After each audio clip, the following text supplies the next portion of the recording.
Oh, mati tu. Kalau bersetubuh di siang hari pada bulan Ramadan, laki-laki kena ganti puasa 2 bulan turut-turut. Kalau onani bulan Ramadan, kira macam mana?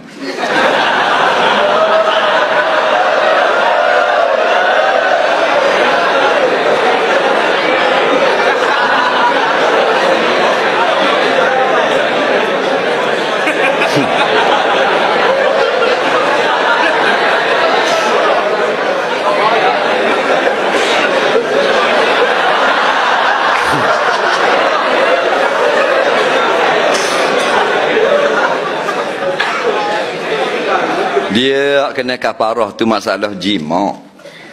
Nampak? Ulama sebut kita manja ma'a imra'atahu. Nampak? Siapa yang jima', onani bukan jima'.